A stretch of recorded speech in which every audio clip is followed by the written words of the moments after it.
If you're feeling overwhelmed or maybe a bit anxious, or maybe you're just too busy to know what exactly you're feeling, this episode is for you. We're talking about some practical steps you can take right now to be less anxious, to have a greater sense of presence and meaning in your day, and less overwhelm. This is the Next Simple Step podcast. I'm Paul Goldsmith, and Emily Hartman is here too. She's a former teacher, now content creator and host of the Sovereign Mother podcast. Emily, you're all about helping people find joy and contentment and live their values. And your work revolves around the concept of personal agency. Tell us more about that. What exactly do you mean by personal agency? Yeah. Hey, thanks for having me. Thanks for asking. So to me, personal agency is kind of this inner emotional feeling that we have that we believe in our capabilities to be present in our own life. So we believe that we are able to take action in our lives, or that we have a significant, if not the most significant, influence in our own lives. Okay, well, that sounds good. I think everybody on the surface maybe believes that, but it's not that simple because life is overwhelming. We've got constant demands on our time. You're a mother, you know, your kids have needs, you're married, your husband has expectations, the world, you have bills to pay. How do you escape like that general sense of there's so much to do, so little time, and feeling of a lack of control? Do you mind if I kind of give a little background as to why agency was standing out in my life? I think that would be wonderful. I think I started delving into this topic a little more in the pandemic era or post-pandemic era. I just started noticing that I myself, as well as my peers, my friends, my family, were feeling really pulled in so many different directions. During that time, we had a lot of social unrest, and we had like the threat of a potential like biological disease, or, you know, like whatever your view on everything was. There were so many different pieces that were pulling our attention, trying to direct where we put our attention. And so that just got me thinking about how we start to believe that we can pull our own attention instead of handing off our responsibilities, handing off the way that we're able to act in our own lives, instead of handing that off to other people, other entities, because they'll always be there asking for your attention. How can we come back to that inner self, the person who truly matters, your spiritual self, and draw our attention from that point, if that makes sense? Well, it does. So how do you do that? I actually try to work through a couple different pillars. Specifically, I look through 4, access points that help me feel like I am developing my sense of agency. They help me feel in control, in a sense. Control isn't totally the best word, but they help me feel like I'm acting through agency. One of those things would be physical movement and nutrition, taking care of my body so that I am ready to go, in a sense, that I feel healthy, that I'm able to move, that I'm able to nourish my body in the best way that allows me to feel good and proud of myself and available to move forward. Another one would be a focus on staying open with a learner mindset. So I think especially within these last few years, we've all had to kind of question, some of us have had to question our jobs. We've had to learn new skill sets because we got sent home. And then post-pandemic, how do we re-enter the workforce? Some of us changed careers, some of us dropped a career, some of us went back with just a new insight. I think that staying open and willing to learn and having that open mindset, forever learner mindset, allows us to feel like we can act through agency. Because if we don't think that we can learn anything new, then how are we going to move forward in our lives? If we think that we are stuck in a still mindset, then how do we teach ourselves that we can handle any issues that come our way? I want to ask a question because Sure, that sounds good that I can handle anything, but some things, frankly, I can't handle, right? If something happened to one of your children or there's some horrible things that happen. And so to just say, well, I can handle anything, unpack that a little bit. What do you mean by that? I think it's really important to distinguish the events in your life that happen that are within your area of control and recognizing the things that are out of your control and trying to make peace with them in a certain way, which is way easier said than done. But for example, if we go back to pandemic, it's just the best example. Sure. There were things that you could not do, like for a time, like you could not go into a restaurant. I was pregnant during the pandemic. I couldn't go to my doctor's appointments. Like we had virtual doctor's appointments because they had shut down medical facilities in my city. So there were definitely things that were outside of my control. But the thing about that was inside of my control was the way that I reacted to those situations, right? So personal agency is kind of about how you react to the events that happen in your life, to the things that you hear, to the things that people tell you in your life.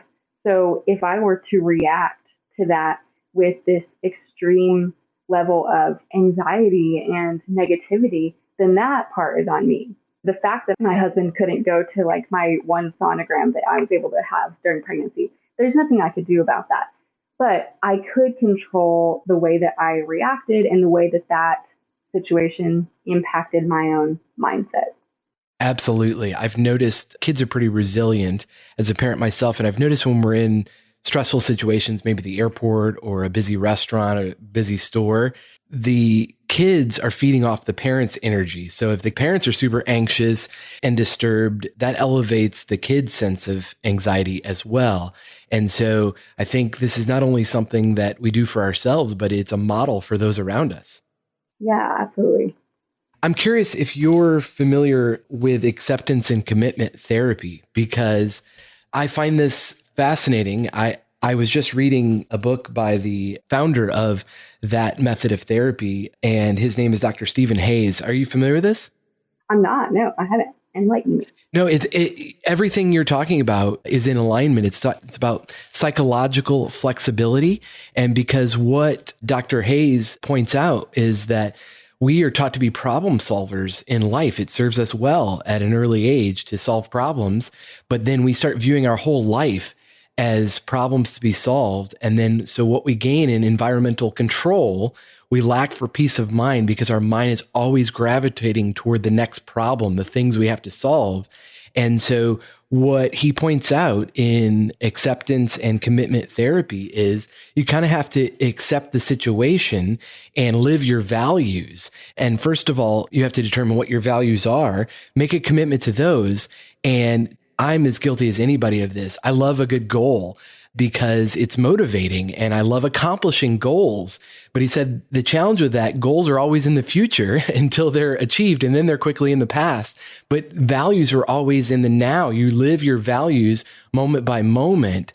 And so I think that is exactly what you're saying here. Figure out what your values are and decide how you want to be in the world. Is that right?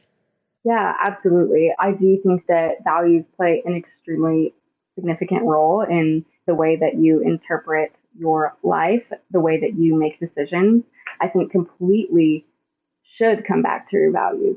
And I think that that is a little bit of the purpose for my work. As a mother, I'm seeing moms in my community or moms on social media just being so lost and confused on how to raise their child or what appointments to make their child.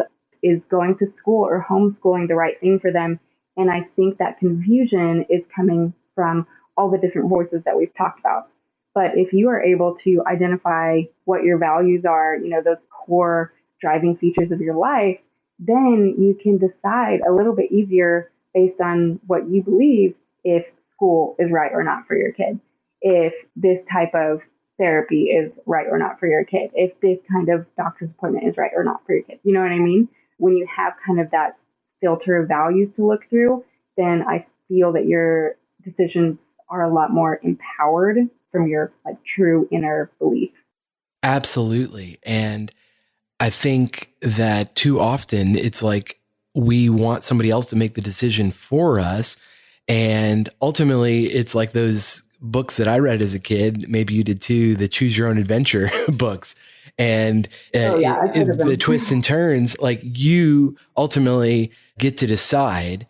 And that means the flip side of that is you have to take responsibility because you sometimes might not make the optimal choice. And that's scary. But I think what I love about this acceptance and commitment therapy is the fact that in your pain, you find your values, and in your avoidance, you find your values disconnection. And as a Enneagram 3, or I use this print survey, it's very similar that we use in coaching to figure out what your innate natural inclination. I'm a 8-3, which basically means I really long to be strong and powerful and succeed, but that's all in my head and really struggle on the, feeling pain. So that problem solving part of my brain avoids pain as quickly as possible. But that also keeps me away from connection because, as it says in Dr. Hayes' book, A Liberated Mind, he says pain and purpose are two sides of the same thing. A person struggling with depression is very like a person yearning to feel fully. A socially anxious person is very likely a person yearning to connect with others. You hurt where you care, and you care where you're hurt. So when you talk about the personal agency, it really means you don't just avoid the pain, you accept that that comes with the territory of making decisions. Sometimes you're going to make the wrong decisions. Sometimes people are not going to like your decisions, and that comes with the associated pain. But that's the flip side of, if you want to live with purpose, you have to make that decision. Yeah, I totally agree with that. I think that aligns really well. So when you are talking to people, what is the resistance you get from, well, that sounds nice, but I don't even know how to take the first step. And this is the Next Simple Step podcast. So like, what's one next step somebody can take to really reclaim their sense of agency? Yeah, your podcast title. I actually have a little bit of a series on my Instagram that is called Developing Agency, like one tiny step, just to try to engage people with their own activities. Like, what can they do to kind of feel that more developed sense? But I think one of the biggest things that we can do for ourselves is to get a win, or like find a win. And by that, I mean, do something. It can be like the tiniest thing. It can be telling yourself that you're going to take a 2-mile walk today and then doing that 2-mile walk. It can be telling yourself that you're going to read this book, and you read the book and you finish the book. But one thing I think you can do is look for a win. Like, look for something that you have decided that you can do, that you're capable of. Do it. And then you can kind of backlog that into belief in yourself, and the belief that you are capable of making the best decisions for your kids, that you are capable of nourishing your family with the best food that you're able to provide, or the information that you're able to digest. It does. And I think that it also makes for an easier life. Rather than going around judging other people, go around with the default position that people are making the best decision with the information they have and the abilities they have at the time, right? And that may be a decision different than you, but you don't need to take agency of their life. It's self-agency. And it lets you just be freer when you don't have to go around judging everybody. Yeah, and I think it comes back to your conversation on values. Whenever you go through an exercise and identify your own values, it becomes really clear that those are your personal values, and it becomes really clear that your values are very potentially like totally different than mine. And so if I'm acting out of my values, then that means you're acting out of your values. So we can't judge each other's actions that way. It kind of takes that judgment piece away when you're able to recognize, I'm making the best decisions for me and my family. He's making the best decisions for him and his family. Yeah. And I think too many people, and I've been included in that, I'm a person that definitely can feel offended when somebody challenges my values, right? And we see this in the political arena, and it seems like everything's political now. You mentioned the pandemic that had very heated opinions about whether you should get vaccinated or your children, and people were questioning others' humanity. just the most vile things because somebody disagreed with them on that issue. And so I think that is a great example of, my goodness, like, don't be threatened by everyone else. Absolutely, for sure. So what do you think is really holding folks back from taking agency? It does seem it's a lot easier to criticize others than to really kind of own your own life, but it's so freeing at the same time. What do you think holds people back the most? I think that people are really held back by the tendency that we have been allowed to hand over our decisions to outside entities. And I really don't mean for this to sound political in any way. It doesn't matter if you vote, if you don't vote, if you know what political party. But I think that for a lot of us, we have relied on the government, for example, or government entities or your school system. We've relied on these outside entities to make decisions for us for so long. And maybe sometimes those are good decisions. Maybe in the past they've been good decisions. But I think that we've become so used to that that we've kind of lost the muscle. When I was a teacher, we did a whole campus study on growth mindset. If you've read the work of Carol Dweck. Yes. So growth mindset versus fixed mindset. And it's almost like when we enter our school system, we've kind of been taught one way to learn. We've been taught that there is a power above us that knows best, that it is best to just listen to the recommendations that we're receiving. And in her work, she talks about growth versus fixed mindset. And in the school setting, we tried to remove ourselves from the fixed mindset and teach our students to go at problems in a different way or to search a different answer than they had been given time and time again. And I think that just speaks to our larger culture that whether or not the answers we're getting are right or wrong, that doesn't matter. It's just the sense that we've kind of been taught to be given answers instead of being creative and working a way around and finding them ourselves. I love that. That warms my heart that a teacher was thinking about that. And other teachers are. I don't mean to offend teachers. They're awesome. Many amazing teachers. But the school system itself is not exactly a growth mindset factory because it's like we study for the test and we got to memorize facts. And as I tell my kids, like in the age of AI and Google, like you don't need to memorize anything. You just need to know how to think and be curious and figure stuff out, right? And ask good questions. That's the goal, not just to memorize facts because anybody can look up the facts.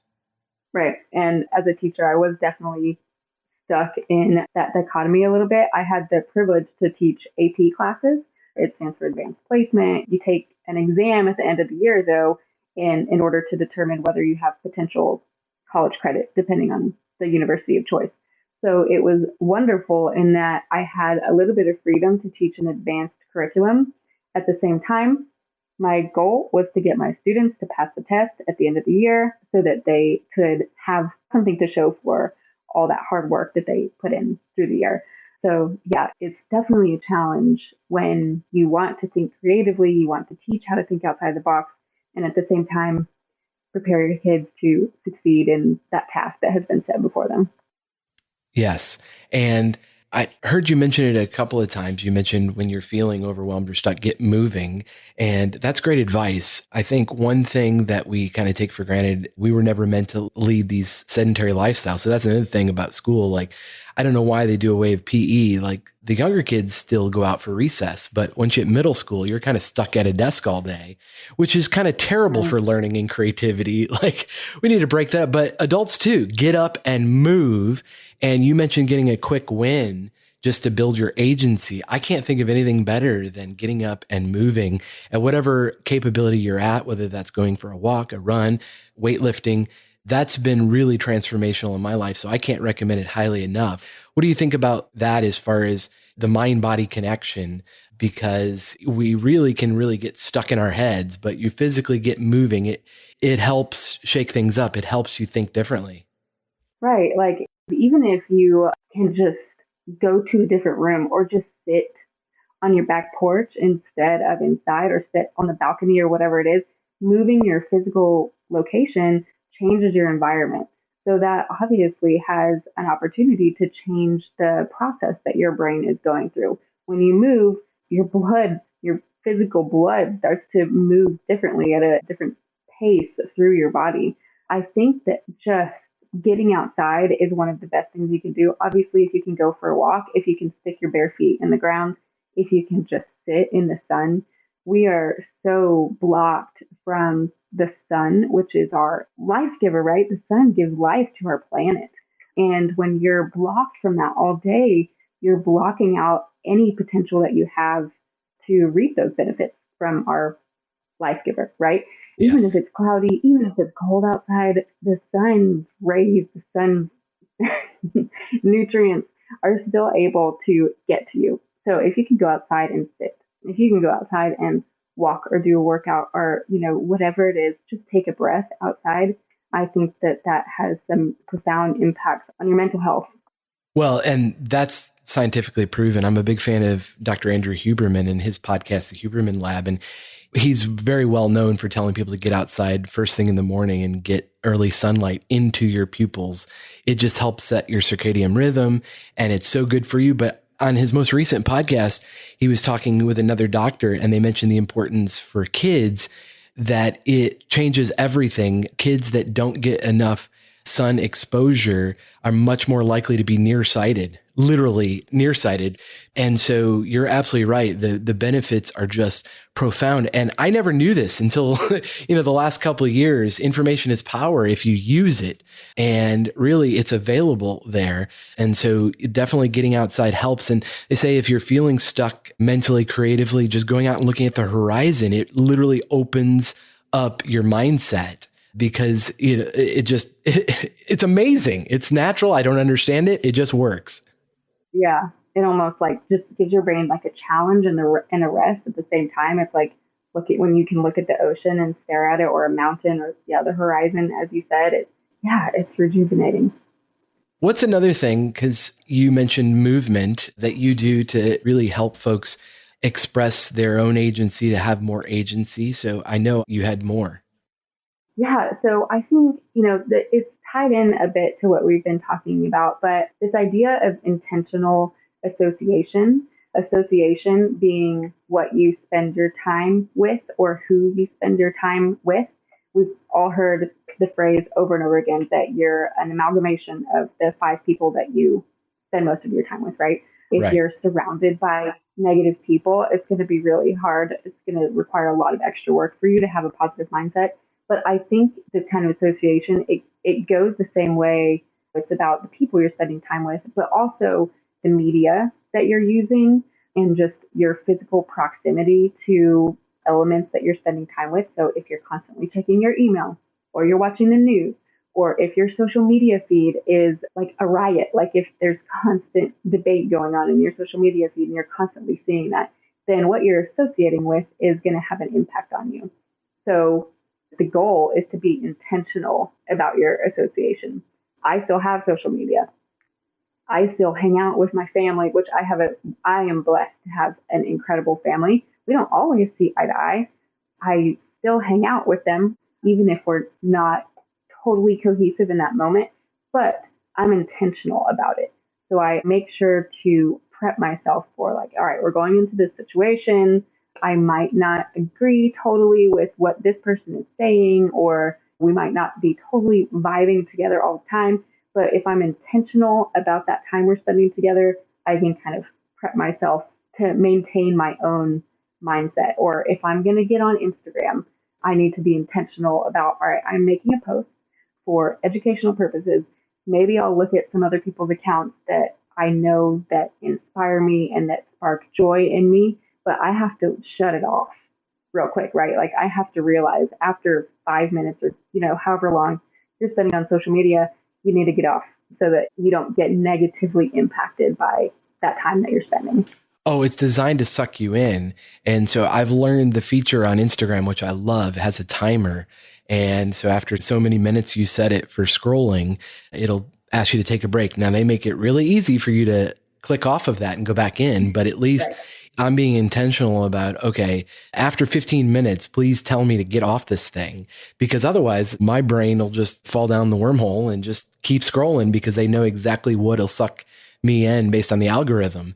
And those are dangerous. And I know parenting kind of is the best lesson, because it's like, I don't let my kids scroll endlessly for hours. I need to parent myself too, which I think is exactly what you're talking about when you talk about personal agency. So with that, controlling your environment, certainly you can't control every environment all the time, particularly online. What do you do when you are triggered by someone? You mentioned family. Not everybody's blessed with family that gets along. As you plan ahead for holiday get-togethers or whatever, like, yeah, how do you maintain your sense of agency and not dive in head first and get caught up and triggered? I absolutely think that there is a space for you to speak up for yourself or to speak up for your kids on behalf of your kids. I also think that a lot of times when we react out of a high surge of emotion, it doesn't always, it's not the best environment for learning or moving forward. So when I feel triggered by something, I usually kind of categorize that. Like I will literally have in my notes on my phone, I have like a list to just write out things that happened that day that I want to go like check back. Like if I hear a quote or I want to make sure I go back and listen to this podcast or whatever. But if something triggers me, I might make a note of that in my phone and then go back during my like morning journaling time and kind of sit with, what was that? Like, why did I feel that way? Was it the words that someone said? Were they really actually hurtful? Or is there something inside of me that is a little bit insecure on that topic and that person just kind of nudged that insecurity? I think that's where openness and learning really comes into play, because if you're open to kind of checking out what is going on inside, it's a lot easier to let it go, to move past it, right?